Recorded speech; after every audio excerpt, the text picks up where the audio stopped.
1 2 1 2 1 2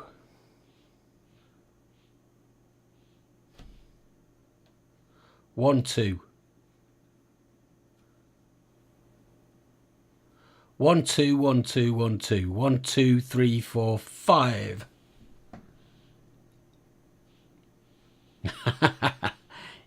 Yes, Chris.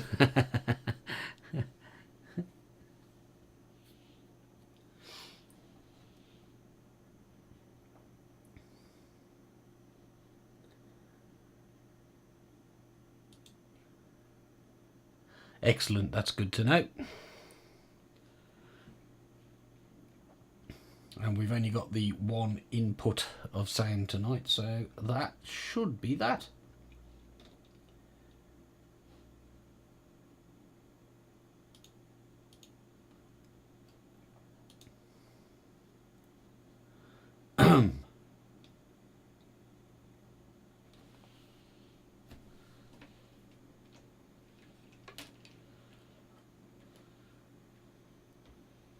Okay, we're good, I think.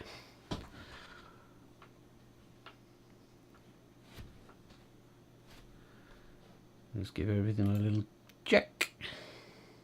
Camera 1. Camera 2.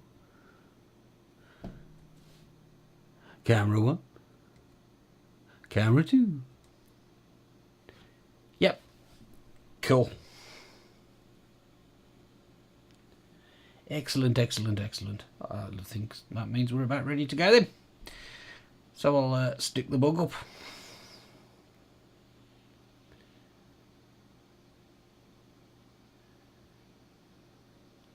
Excellent.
Cloud9 Vaping, sponsors of Dave's Tackle Box.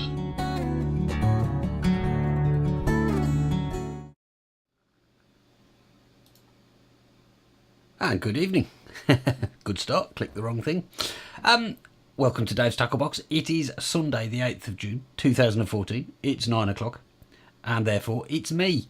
And as somebody in chat has already observed, yes, I'm on my Todd tonight. But that's okay, we've got stuff to look at, we've got stuff to talk about. It's all good. So if I'll do my best to monitor chat as I go along.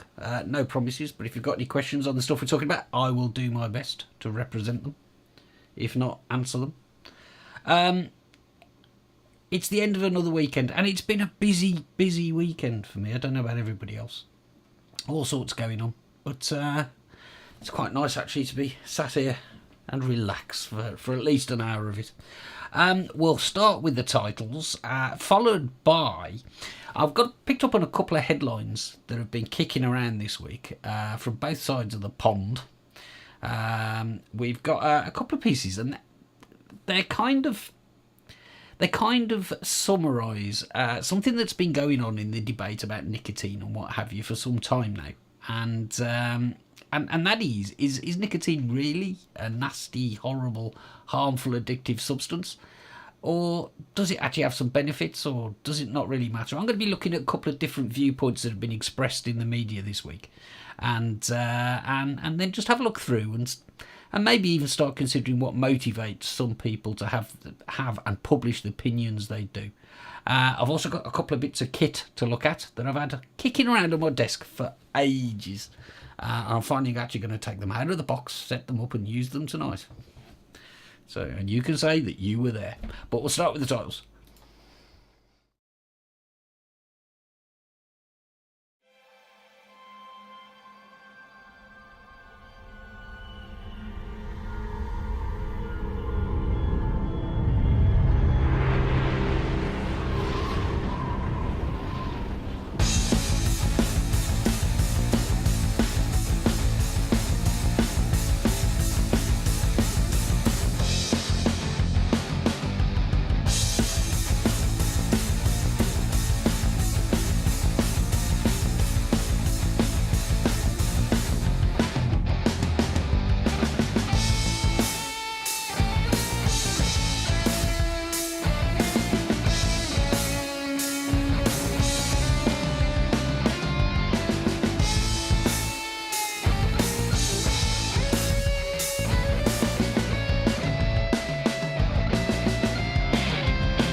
Right, yes, so we're going to talk about some of the things that are said about nicotine. Observe just in a space of a couple of newspaper articles within a few days of each other, and just have a think about how widely differing those two opinions are, and maybe start to ask ourselves the question, who is right? But I'll get into this and you'll see where I'm going with it, I think. It's funny enough, just as the titles were rolling, I heard reference to Dr. Julie Bishop. And that is precisely where I'm going to start this piece. I'm going to share with you, because in the warm-up and the pre-show, people didn't appreciate my picture of Stanton Glantz there, which was tweeted to me by X19 Silent 79X. Which is quite a long name. Stanton Glantz. E-cigs are great and all smokers of legal age should give them a go. I believe you said that. I don't know about you. But what I want to look at really is this piece. It's from a website called Click on Wales, which seems to deal with all aspects of Welsh politics. And there's an article here entitled "Let's Find a Balance in the E-cigarette Debate." Now, I warn those of you with a sensitive disposition, you ain't going to find that balance in this article. The byline is Dr. Julie Bishop explains why Public Health Wales is calling for regulation of e-cigarettes. And I believe it's at the bottom of the article. It tells you who it is. Dr. Julie Bishop is a consultant in public health for Public Health Wales. So in other words, Public Health Wales pay her for opinions. And she's pretty good at giving them, to be fair. So, I cannot stress, if you are looking for balance in the e-cigarette debate, you ain't going to find it in this. But it's a great place to start this little sort of, this look at opposing views that I want to sort of have a look at tonight. Let's look at that article in more detail, and you'll see. It starts off sounding like common sense. It says, imagine for a moment that a new product has come to the market and has achieved very rapid uptake with an estimated 2 million users in the UK alone. The product is available in a number of forms, some of which are brightly coloured and flavoured in a way that could easily appeal to children. Okay. The substance they contain is highly addictive. Is it? We'll look at that later. There is evidence that some people can become addicted and develop dependency very quickly. Sounds like a relative term for a scientist to be using. There are some negative health effects to its use, particularly on the cardiovascular system. The contents of the product are poisonous when consumed in quantity. There is rising evidence of consultations with the National Poison Service on overdoses, particularly among small children. There are safety concerns that are arising on the quality of manufacture of some of the products, with reports of injuries or fires arising from their use. There are no restrictions on the use of this product, so it becomes widely used in public places, including where children and young people are present. It is also being heavily advertised, including on television. It is being sold in a wide range of outlets, crossing traditional product boundaries. And I'm just going to sort of pause there. Just first of all to let my blood pressure go down a bit. But I mean, that to me is not a good way to lead into an article that's seeking balance in the debate, is it? There is just an endless stream of biased statements there. Just to recap very, very briefly, the flavourings could appeal to children. No mention that they could appeal to adults. They're highly addictive, apparently.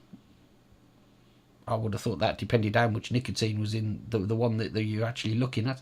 There's evidence that some people can become addicted and develop dependency very quickly. Is she getting this confused with crack cocaine? I don't know. There's negative health effects to its use, blah, blah, blah. That doesn't sound particularly balanced so far, but let's persevere. It says, setting aside what we know about the potential benefits to smokers, in any other circumstances, is this a product that would be legally available at all, let alone without any restrictions on its sale or promotion? The answer is clearly no. There would be widespread calls to ban it from sale. The only reason that we're even considering its availability is because it is less harmful than a currently available lethal product. So why is coffee still on sale? Why is alcohol still on sale? Are we considering an outright ban on that stuff as well? What a load of... Oh, yeah, let's carry on. Unfortunately, at the moment, the public health tobacco control community seems to be split, it says. One group expressing concerns about the product itself, others only seeing the potential benefits to current smokers. Public Health Wales' view is that it's possible to find a balance, a compromise position that addresses the needs and concerns of both sides. She then goes on to talk about the precautionary principle as being the thing that doctors and scientists normally do. You assume things are going to be harmful until there's evidence there isn't. I caught a bit of VT talk the other night with Clive Bates commenting specifically on this this principle of the precautionary principle. And Clive's take on that was that while in theory it's a good idea, it's too commonly abused by people who've got a particular ingrained viewpoint and don't want to listen to counter arguments. And I think this is a classic case of this, if I'm honest. She then goes on to say that she believes, or we believe, Public Health Wales, that if e-cigs are regulated and treated as a tobacco product, providing they don't make claims about helping people quit, then they should be legally available, but that they should be subject to the same rules as other cigarettes. And there's a phrase in there which really kind of irritated me. It says, let's try and find it. We believe that e-cigs are regulated and treated as a tobacco product, provided they do not make claims about helping people quit. They should be legally available. This means that they would be subject to the same sales and marketing restrictions as cigarettes and the same rules on where they can be used. This, we believe, would help reduce the potential risks and harms of e-cigs, particularly to the young. For smokers, they would be able to make the safer choice if that is their preference. We would advocate it should be a last resort. Quitting is still the best option. They would still be gaining compared to continuing to use tobacco. They can take steps to reduce their risk. They cannot currently smoke tobacco where and when they choose, so it seems illogical to argue that they are somehow disadvantaged by not being allowed to vape where and when they like. And I might as well read the last sentence. There is a win-win situation possible here. It's important that the public health community does not allow the considerable vested interests in this debate to introduce tensions and divisions which ultimately can only harm public health. Now, how that is seeking for balance in the argument, she's talking about a debate on whether these things should be banned in public places or not. She entitles the arguments about wanting a balanced debate and then goes on to give no balance whatsoever. There's a fair amount of speculation. I think there's reference to some pretty dodgy science, and we're going to be looking at some counter point of view on that shortly. It's annoyed me, this has. It has annoyed me heavily. The comment that I was trying to find that particularly irritated me was they cannot currently smoke tobacco where and when they choose, so it seems illogical to argue that they are somehow disadvantaged by not being allowed to vape where and when they like. That bugs me, that comment. You're disadvantaged if you have to go and stand in a smoking shelter to vape, I would have thought. And you're disadvantaged if your general day-to-day life and your choices are disrupted by stupid legislation as well. But, like I say, I'll come to that. I can see that we've had a couple of points raised already in chat, so I'll go through those. And many thanks to Kat for feeding these to me. Matt Didier77 says, apparently, while wanting the scientific impossible, she wants to treat it as tobacco, something she wants to eradicate. She thinks this is reasonable. Yeah, that's a pretty fair assessment. Jester 2109 is saying, I pulled her up on nicotine addiction. Professor Hadjek also put her down on that. Yes, and I've got something to look at in a few moments, because that was one of the things that I thought was a bit of sort of crap science, basically. Vaping Sam. What if the prison service acted on the precautionary principle? Now, look, if I don't use the word principle too many times in this sentence, I'd like to say, in principle, the precautionary principle is valid. But to me, the precautionary principle means that you assess something like this, and you do everything you can to be vigilant and to make sure that there's no sort of public health issue. It doesn't mean that you ban something on the basis that it could be bad. You know, there's middle ground here. There's middle ground. Look at the studies that have been done. Start your studies until there's a reason to ban something. And I'll get onto this a little bit later in this segment as well. But, you know, I mean, what's it got to do with them? What we do anyway? But that's a slightly other issue. And apparently, Dr. Julie Bishop, should I say, has been invited along to the Welsh Vapers gathering on Wednesday. So this is the Welsh Assembly thing, which I have got a little note to remind everybody about, and I'll do at the end of the show. But as it's been mentioned, Wednesday the 11th of June, 11 a.m. outside the Welsh Assembly. She hasn't actually replied to the invite, and I'm prepared to eat my own face if she turns up. So there you go. She should, if she's watching this, she should do that just because I said that, really.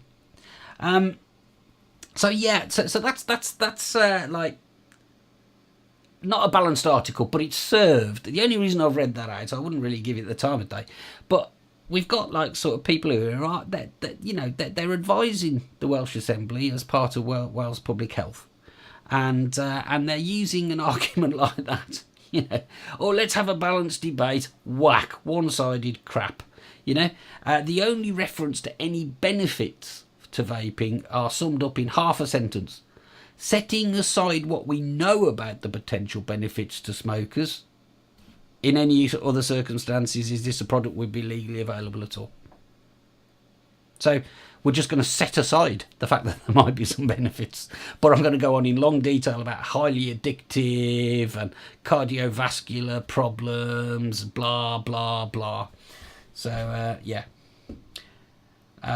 This is the same woman who tried to use American adverts to show how e-cigs are marketed to women. I'm afraid I would have to look into that one. I don't know about that one, but I'll take your word for it, Jester. She also wants pubs to provide an outside vaping area. Well, you live and learn, don't you? Good on her. So, yeah, pretty much parroting the shite from Glance and McKee, says Reptile Keeper. And she is, isn't she? The same old crap. Shall I put up the picture of Professor Glance again? So, where is it? If I can find it. There it is. Because Professor Glance really does think e-cigs are great and all smokers of legal age should give them a go. Honest.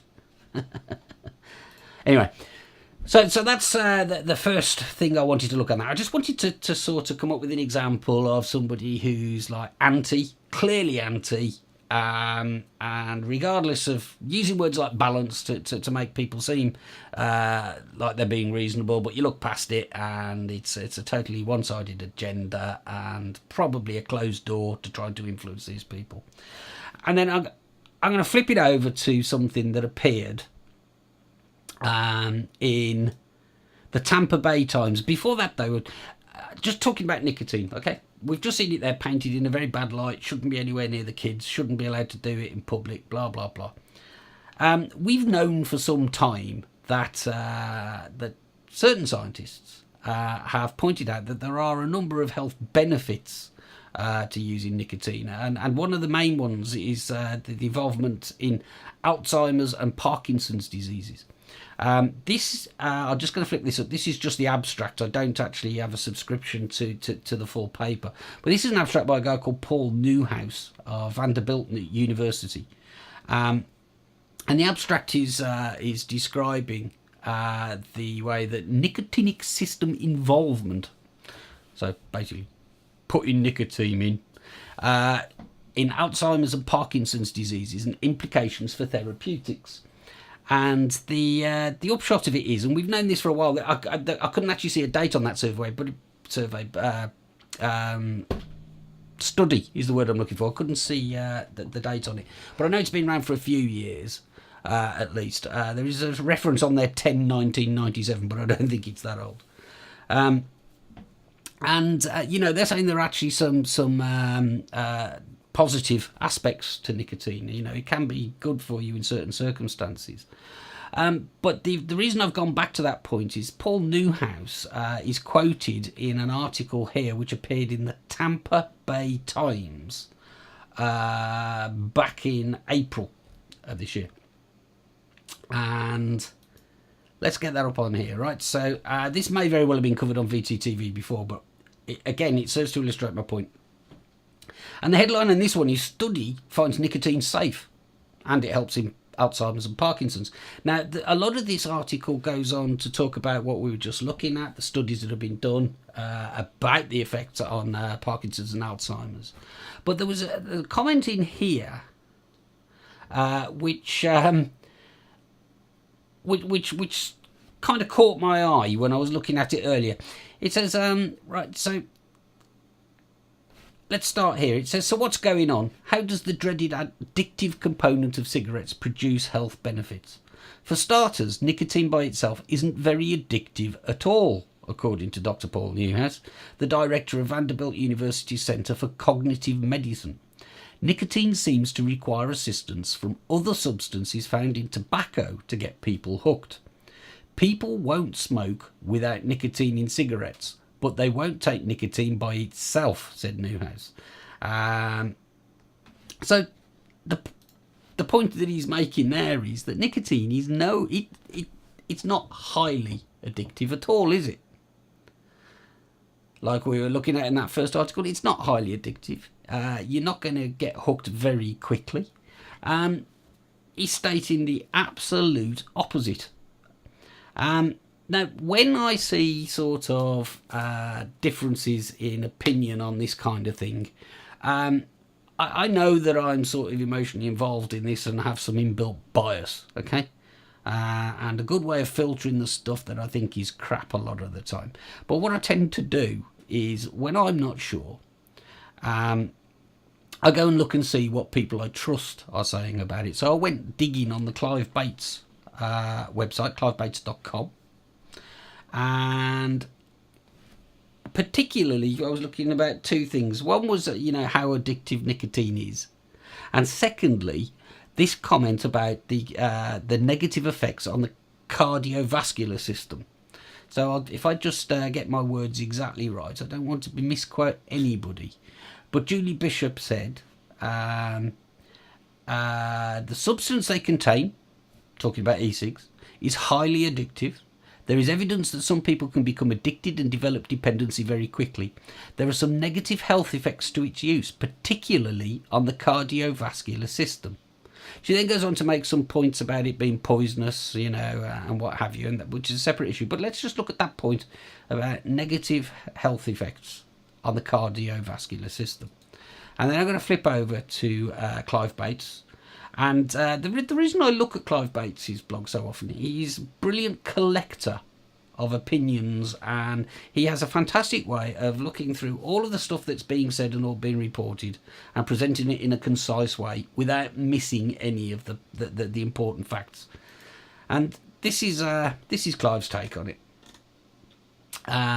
It's actually under a page that he's done, which is like a question and answer for arguing about e-cigs, which is a fantastic resource.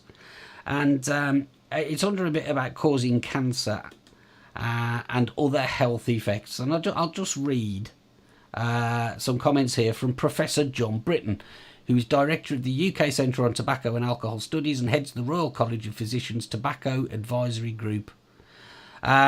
We know Professor John Britton. And he's saying that nicotine itself is not a particularly hazardous drug, says Professor John Britton, who leads the blah, blah, blah.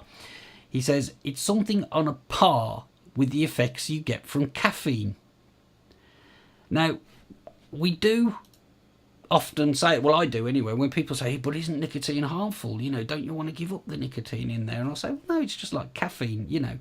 That's not my opinion. That's Professor John Britton's opinion. He says if all the smokers in Britain stopped smoking cigarettes and started smoking e-cigarettes, we would save 5 million deaths in people who are alive today. It's a massive potential public health prize. So there are two totally contrasting opinions. We've got Public Health Wales saying things are highly addictive and bad for the cardiovascular system. And this is what Clive's blog says about the effect on the cardiovascular system. It says, like caffeine, nicotine has effects on the cardiovascular system, raising heart rate and blood pressure. There is also concern that it has an impact on fetal development. The harms caused by smoking have often been confused with nicotine, and it's inherently hard to study the impact of nicotine itself in smokers because there are so many other substances the smoker is exposed to at the same time. Fortunately, there has been extensive research into the health risks of nicotine because of its use as a licensed medical product, NRT. The Royal College of Physicians Tobacco Advisory Group surveyed the literature in 2007 and concluded the chapter on medicinal nicotine like this. Extensive experience with nicotine replacement therapy in clinical trial and observational study settings demonstrates that medicinal nicotine is a very safe drug. There is somewhere in here specific reference to the cardiovascular system, but I'll read through it. Adverse effects are primarily local and specific to the mode of delivery used. Yeah, duh. Here we go. NRT does not appear to provoke acute cardiovascular events, even in people with pre-existing cardiovascular disease. It then goes on to tell you that it's not carcinogenic and basically that there's not much to worry about using nicotine in principle. Now, I do accept Julie Bishop's point about there's potential for poisoning if you drink large quantities of the stuff, if you are that daft and need to be careful. But there's one side of the debate saying highly addictive, negative effects on the cardiovascular system, and then on the other side of the debate saying actually no, nobody would get addicted to nicotine on its own. You need all the other stuff that you get when you're burning tobacco to make it truly an addictive thing. And that there is, it does not appear to provoke acute cardiovascular events, even in people with pre-existing cardiovascular disease. So why the difference? I mean, I know which one I trust on this, because Julie Bishop there has written a column and doing a bit of consultancy, whereas Professor John Britton has done and read the studies and drawn these conclusions from what he's saying. So trying to remove my personal bias for a moment, it looks to me like one of those is properly researched and one of them is an opinion. And I'll let you decide which one that you would put your faith in. So I'm going to wrap this piece up just very shortly. It is if there are people out there spouting opinion and trying to pass it off as scientific fact, why would they be doing that? And that takes me into another blog that I found that appeared on the internet today. And this is a blog I read quite a lot, actually. It's Simon Clark of Forest blog. takingliberties.squarespace.com is the URL. And now Simon Clark has been very critical of vapors in the past, and I think with some good cause. Just to elaborate on that a bit, a lot of vapors are very anti-smoking, and they're critical of the tobacco companies, and they see vaping. They're very evangelical, and they kind of see cigarettes as the enemy and vaping as the cure. Now, I've never really sort of subscribed to that. I genuinely believe in free choice for anybody that wants to smoke and anybody that wants to vape. Now, so Simon has sort of had a bit of a dig at us vapors over time. Sometimes I think he's been a bit harsh, and sometimes I've kind of seen his point of view. But here's a blog that he published today, and let's see what he's got to say on this, because I think it lends a little bit of insight into why we've got public health people sort of supporting e-cigs in some cases, and also sort of some of the crap that we were reading from Julie Bishop. Let's have a look, see what you think. So Simon's take on this is the goal is to not only stop people smoking, but to remove reliance on nicotine. And he's quoting here from Scotland on Sunday, saying that it reports that electronic cigarettes have been included for the first time in official NHS Scotland guidance aimed at helping smokers quit. It says that while those using NHS smoking cessation services should be strongly encouraged to adopt licensed nicotine replacement therapy, NRT, such as patches and gum, those wanting to use e-cigarettes should not be told to stop if there was a risk they would return to tobacco. The report continued. Fiona Moore, Public Health Advisor at NHS Health Scotland, said people using e-cigarettes and not willing to swap to other products would be encouraged to access services in the hope of eventually coming off them. She said increased interest and inquiries about e-cigarettes had prompted them to revisit guidance amid concerns the numbers using quit services were falling, meaning they might be missing out on the extra support these gave. The crucial bit, and I hope every vapor reading this takes note, is this. But she stressed that despite the new advice recognising a role for e-cigarettes in keeping some people off tobacco, the ultimate aim was to remove reliance on nicotine entirely.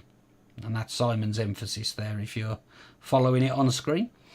In other words, e-cigarettes may be regarded by some tobacco control campaigners as a less harmful alternative to smoking, but don't fool yourself, they're on the side of consumer choice.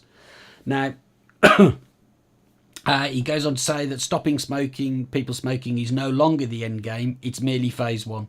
The long-term goal, clearly stated by NHS Scotland, is to wean everyone off nicotine, no matter the delivery system. And this is the killer for me. This, of course, will protect tens of thousands of jobs in the public sector long after you and I are dead. Now, I think Simon's just basically put very eloquently there, as he is prone to doing, something that we've been saying a lot on this show. And, that after the tobacco's gone, they'll be coming after. They'll be coming after other nicotine delivery systems as well. I think we can be fairly sure of that. And there does seem to be this perception that nicotine is evil, and that kind of brings me back to where I started. And why? What's the problem? Leave us alone. So I have no great conclusion to this because I don't know all the answers or anything, but it does seem bizarre that these things are so entrenched. I've got some comments here that have been passed to me. So Alan Fletcher pointing out that Dr. Farsalinos found no effect on cardiovascular system. Indeed he did, and I meant to say so, and I missed that bit, so thank you. Reptile Keeper says, I don't think nicking e-cigs is as addictive as nick taken with tobacco, but studying that would be difficult. It is, and there was reference to that in the Professor John Britton thing off Clive Bates's blog, wasn't there? That it's very difficult to study. They've done study for the medical licensing for NRT, like patches and what have you, but that's doesn't seem to give them everything they need. But those that have looked at those studies seem to think that actually it's not that addictive at all. Neil Roth saying, all I know is that I'm better with nick than without. I can relate to that. And Egomaniac. And this to me, this is what makes this ring true. If nicotine was so wildly addictive, why can I go now for long periods without vaping, hours, even days when situations arise that require it, while I couldn't go 10 minutes without Old Smoky? I vape because I like it, not because I'm addicted to it, I'm accustomed to it. And I think that's a really good point that you make there, because it's true. If I have to go an hour or two without an e-cig these days, it's not a problem. I could never have done that. I'd have been jittery as hell. With a fag. And so I think that there are a lot of the addiction that came from e-cigarettes is in the other stuff that's in the burning tobacco. I genuinely believe that.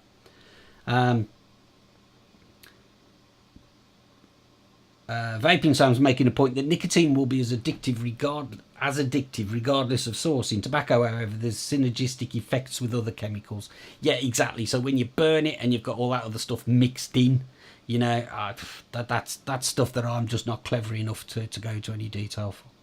So yeah, I think that's probably a good time to draw a line under that little section, because there's not much more I can add. But I do wish, as somebody who's got a vested interest in this debate, that it was balanced. Because, if there's something that I don't know about this stuff, then I'd like to be informed of it. But I really, truly wish that people like Dr. Julie Bishop would refer to the evidence they're taking to support that things have a negative effect on cardiovascular systems and are highly addictive, and you can get addicted very, very quickly.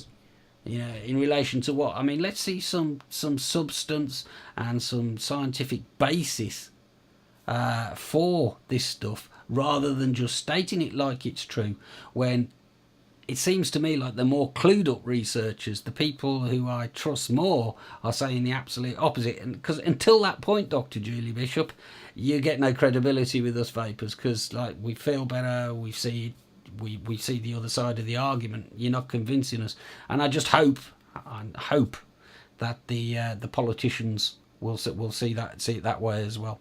Now I need to take a break now, and when I come back, I'm going to I'm going to take a look at a couple of bits of kit that have been lying on my desk literally for months, which I'm supposed to be taking a look at and didn't get round to. So we're going to do it live. It could be a bit of a giggle because it could all go badly wrong. And I know you enjoy that when that happens. So let's take a break. I'll see you in a minute and a half.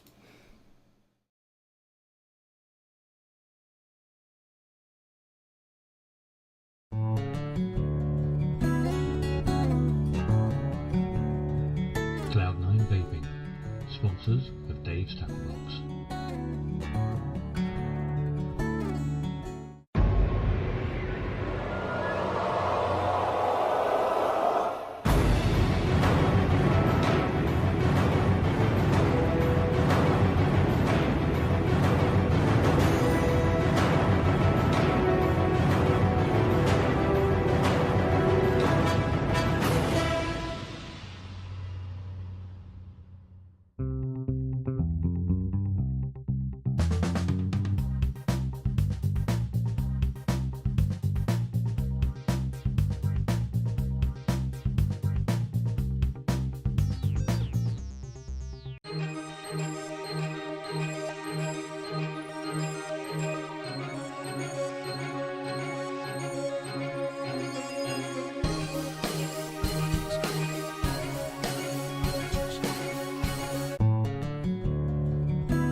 Cloud9 Vaping, sponsors of Dave's Tackle Box.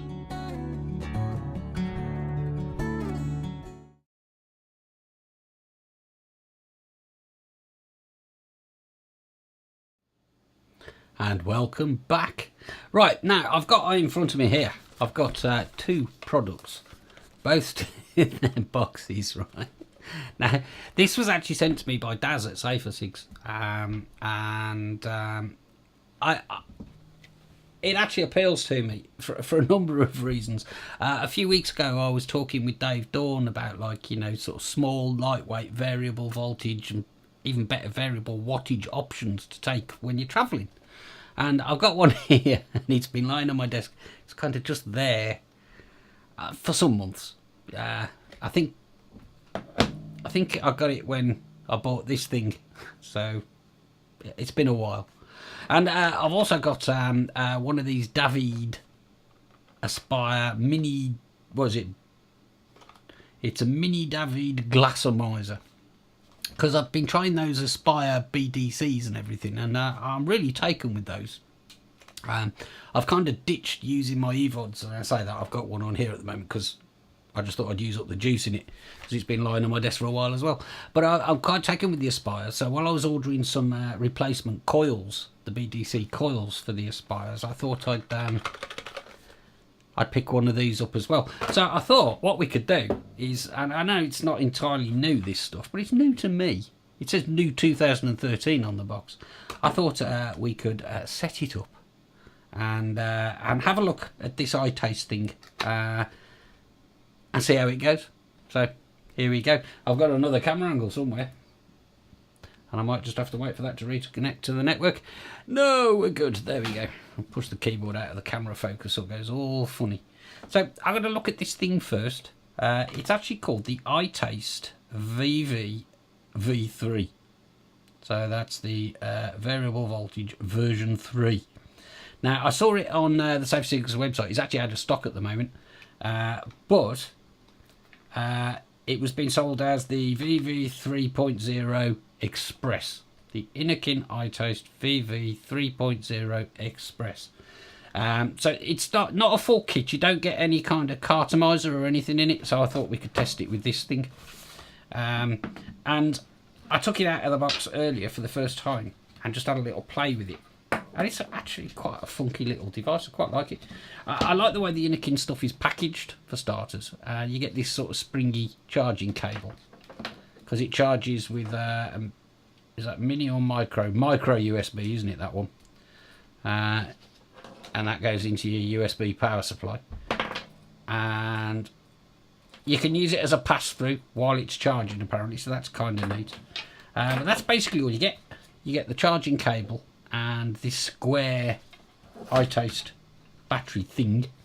and a book of words, which I did flick at earlier because this thing does variable wattage, variable voltage. It's got an ohms meter built into it, so you can get the resistance of your atomizer. It's got the now sort of customary Innokin puff counter, I notice. What else does it do? It's got short circuit atomizer protection, over discharge protection. It's got the usual sort of fancy coloured 3-click on and off button there with the red, amber, green, so you know the status of your battery, which is quite useful. I've got that on this coal fire thing as well, and it was really useful, that is. So when it goes amber, I tend to swap the battery. But like I say, it is a proper pucker variable voltage and variable wattage device. But before I can actually get it to do much, I need to put something on the top of it. So I thought if I try this Davide thing out, I kill 2 birds with 1 stone. And I've been asked how much. Now, like I say, when I looked earlier on the e-cigs website, there was... Oh, I've got a spare coil in there, look. It was, I think, £29 or something. I'll close the web page now. But it was 29 quid, I think. So you get a whole bunch of sort of spare O-rings. Try and get that in the side of the camera, which is upside down, so it's always hard to do. There's like O-rings and stuff. That's a coil, a spare one that's in there. And well, let's give it a go. So I'm assuming this is going to be very like the Aspire things that I've been using for travelling at the moment, and it does seem like it. So I'm not sure what the difference is going to be, to be honest, between the Davide and the new Aspire BDC. So we'll find out in a second. Now, I'm not reading any instructions here. Maybe I should. Yeah, I got it right. You unscrew it is like this, but you screw that thing off. There's your coil in there, look, that you can replace. No doubt some clever buggers can re-wick them instead. It's got a separate drip tip, so it's kind of nice, isn't it? That like kind of doesn't quite fit right, that, but it won't bother me, but it might bother some people. That anyway. So I'm going to top it up. Now, if I fill that down the middle, it's all going to come straight out the end. So I guess you have to go in there. Doesn't look like rocket science, he says, setting himself up for a fall nicely. So there's a hole down the middle, but then there's 3 little slits around the side, inside there. Don't put the juice down the middle, because I can see the desk through it when I tilt it like that, and that's where the juice would go. And apparently Sam's watching the Formula 1. Fair enough. You can't please them all. Okay, so I'll tighten that up. And I think that's filled and ready to go. I mean, I like it. This is the mini one, so... But I've got a feeling that when this came out, there wasn't this BDC thing. So, but it is actually, it's slimmer, isn't it? It's slimmer than the new Aspire. It is, you know. So the Mini Davide is actually thinner than that, diameter-wise, I think.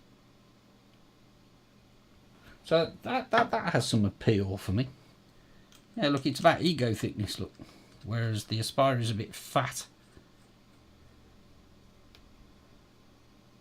I think that looks okay, actually. But anyway, we're not here to play with an ego, are we? We're here to play with this thing. I think actually probably what we should do is take the second ad break now. I know it's a bit close to the last one, but that's kind of what happens. I'll take a second ad break, and then we'll connect this up and go for it and see what happens. And I'll show you what the buttons do, because I did actually figure that out earlier. See you in a minute.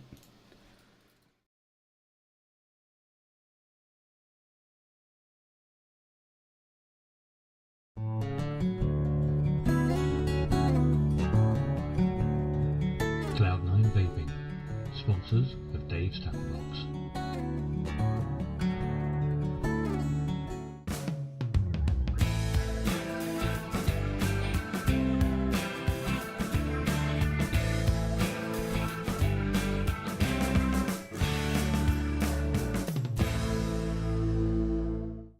iVape and iVape Elixir, based in Yorkshire, for your e-cig needs. That's iVape.co.uk and iVape-elixir.co.uk. iVape and iVape-elixir.co.uk, proud sponsors of VaporTrails.tv.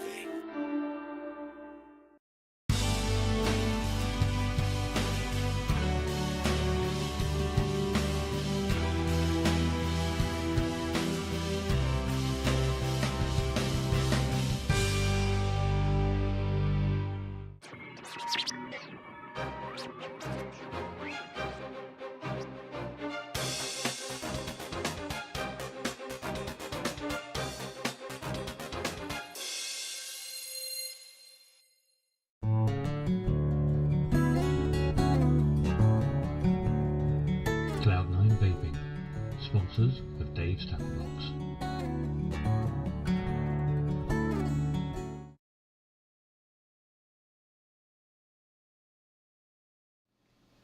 And welcome back. And there was a question there from chat, which Kat picked up for me during the break, and I think it's already been answered, but for the benefits of anybody who wants to watch this on the replay and can't see chat, it's the Aspire BDC coils it takes, and which is good because I've just ordered a bunch of those for the clearomisers, so they'll fit the Davide as well. So they are the Aspire ones, if you want to buy replacement coils. Now, during the break, I did have a crafty sort of tug on this.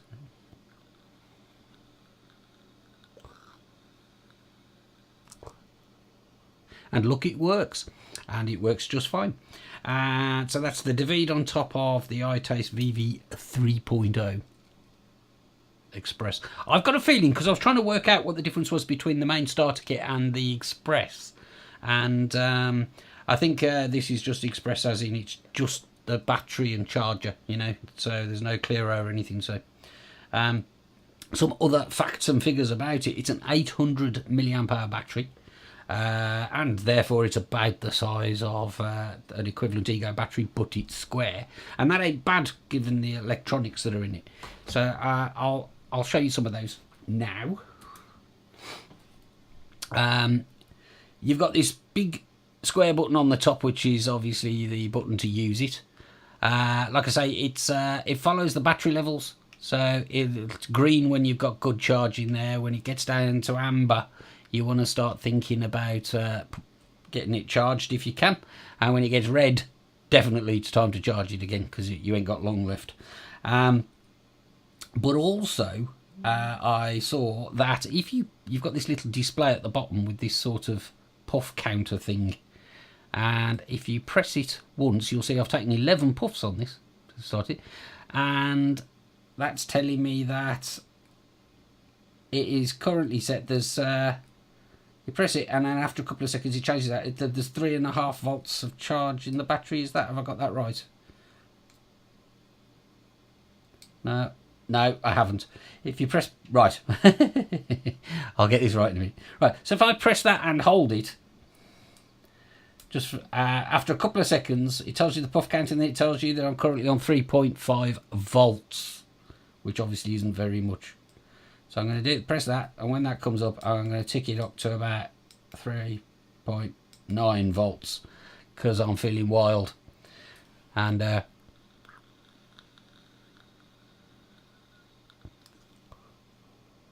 just get some nicotine down me while I'm at it. So, but you can change it also to be variable wattage, and the way you do it apparently is you hold down. If you want to go to variable voltage mode, you hold down the minus. These keys are labelled. Left one is minus, this one's plus, for stepping through the voltage or the wattage. So to change to variable, well, we're already in voltage, so let's go to variable wattage. What you have to do is press that down and hold the fire button down as well, and it'll switch then to power, And you can see that was at 8 watts. And I can step that up to 8.5 watts. So it goes up in half watt intervals. So this is now 8.5 watts.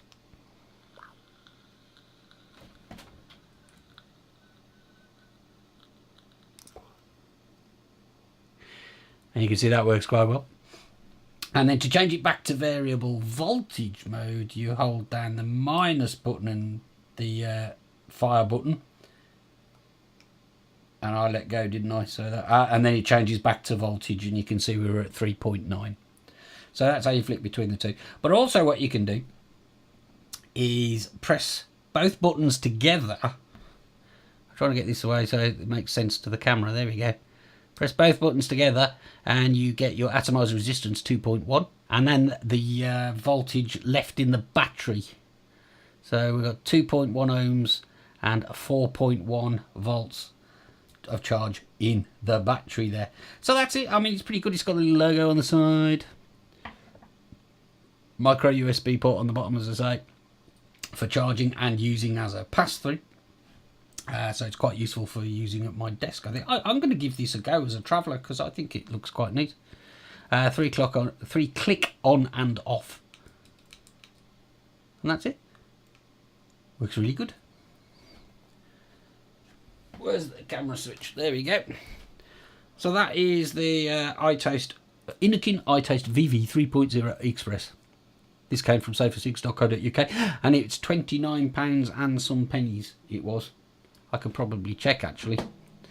I can check that because we've got a few minutes left. And I'll do that and I'll have a vape while just talk amongst yourselves for a second.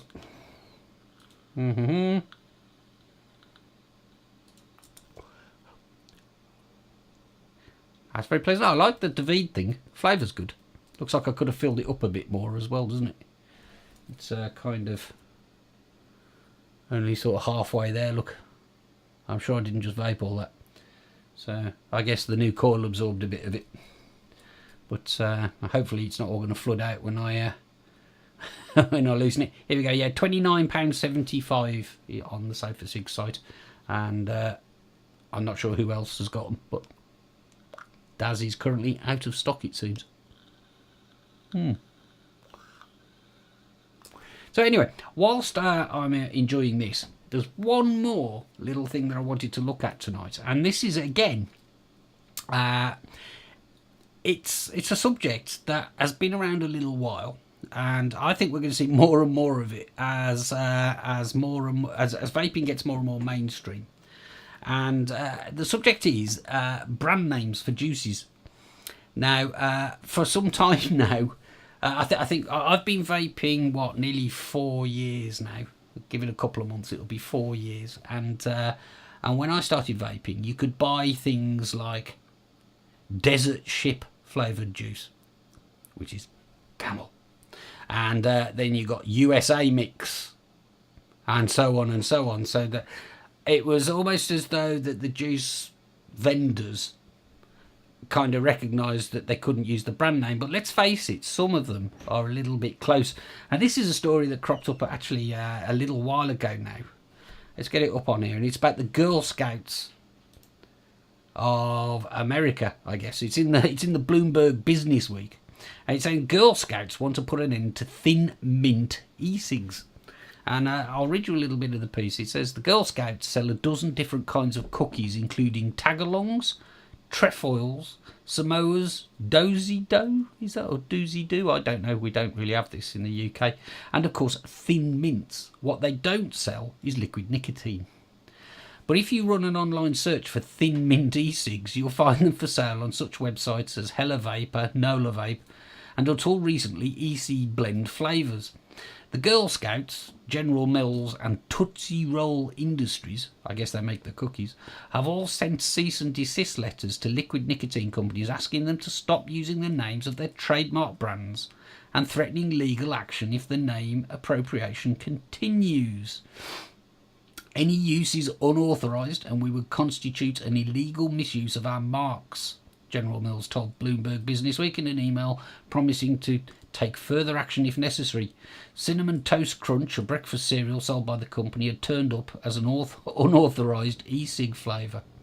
So that story goes on in the inevitable vein. It's going to take some serious legal vigilance to catch all the infringers. More than 1,500 individual liquid nicotine makers are selling all manner of products in a new and still largely unregulated market. EC Blend, for example, claims on its website to have introduced a thin mint cookies flavour e-cigarette produced in July 2011, a month before, as the company argues, the Girl Scouts of America registered the trademark. But the issue there then is, look, it goes on to say they've got one called Jaeger Bomb, which they've now renamed J-Bomb.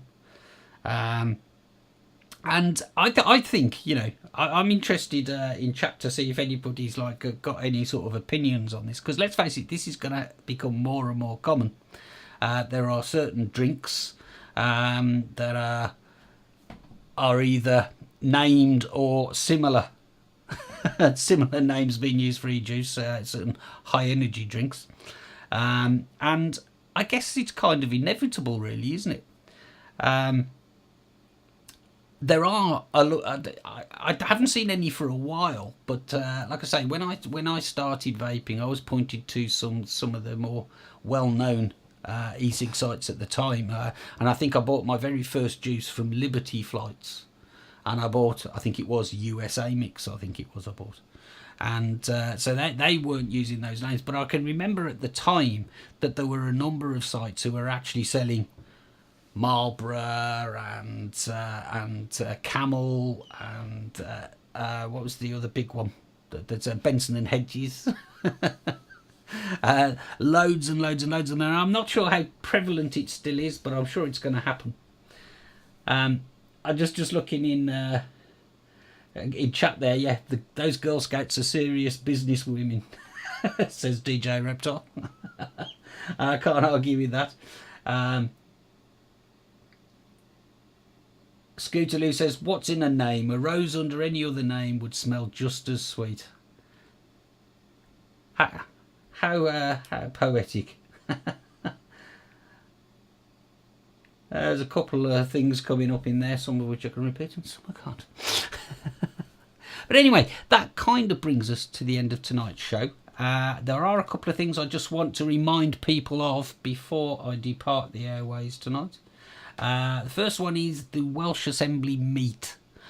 So we mentioned it briefly earlier, but we had Ridian Man, aka Vaping Juggler, on the show last week telling us about the meet and what's going on at the Welsh Assembly. I've read to you the Wales Public Health Dr. Julie Bishop article earlier, and that's what you're up against, guys. We need people to get down to the Welsh Assembly on Wednesday the 11th of June. That's this coming Wednesday at 11 a.m. and join people there. We need as many people down there making a presence as we possibly can. If you need any details on it, there's a Facebook page. Just search for Welsh Assembly Meet and you'll find an event page and details on there. Or you can go into Twitter and contact at Vaping Juggler, all one word, Vaping Juggler, and I'm sure he'll share details with you. That's Ridian's Twitter account. One more bit of VTTV news. VT Talk will be on Wednesday this week and Tin Your Tip on Thursday, so they've swapped. So that leaves us tomorrow night with the Haze Hour. Tuesday night at 9 o'clock we've got Marco with Vapor Scene, followed by DE Talk for our German viewers. On Wednesday we're going to have VT Talk, and Tin Your Tip will be on Thursday. They've done like a shift swap thing for this week, I believe. So there you go. That's what's happening. It's time for me to say goodnight, and thank you very much for watching, and I'll see you same time, same place next week. Good night.